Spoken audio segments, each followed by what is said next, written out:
আজ শনিবার সিলেটে বন্যা পরিস্থিতি আরও ভয়াবহ রূপ নিয়েছে।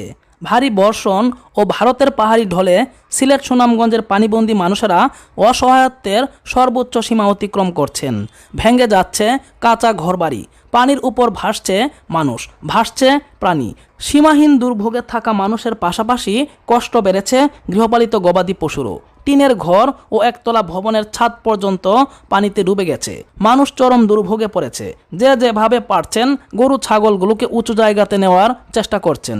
বন্যা পরিস্থিতির ভয়ঙ্কর অবনতি হওয়ায় দেশ থেকে কার্যত বিচ্ছিন্ন হয়ে গেছে সিলেট ও সুনামগঞ্জ।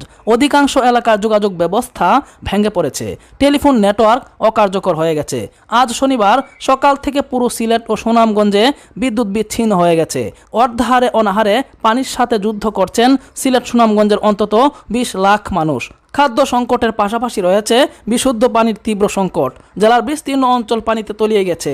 সুনামগঞ্জের সাথে বিচ্ছিন্ন সড়ক ও রেল যোগাযোগ। সিলেটের পুরাতন রেল স্টেশন ও কেন্দ্রীয় বাস টার্মিনাল এলাকা এখন পানির নিচে। মানবিক সংকটের এই দুঃসময়ে মানুষের পাশে দাঁড়িয়েছে সেনাবাহিনী। সংশ্লিষ্টরা বলছেন, এবারের বন্যা দেশের আগের সব রেকর্ড ভেঙেছে। ভারত থেকে আসা ঢলে সিলেট বিভাগের 80% এখন পানির নিচে। এর মধ্যে সুনামগঞ্জের 90% এলাকা ডুবে গেছে। সোমবারের আগে এই পানি নামার সম্ভাবনা কম, কারণ উজানে আগামী 2 দিন ভারী বৃষ্টির পূর্বাভাস আছে। বন্যা পূর্বাভাস ও সতর্কীকরণ কেন্দ্র বলছে, দেশের একটি বিভাগের প্রায় 80% ডুবে যাওয়ার মতো বন্যা এর আগে বাংলাদেশে হয়নি। সিলেটে এর আগে যত বন্যা হয়েছে তা মূলত হাওর এলাকা এবং এর পার্শ্ববর্তী এলাকার মধ্যে সীমাবদ্ধ ছিল, কিন্তু এবার গ্রাম, শহর ও উঁচু এলাকাও পানির নিচে চলে গেছে।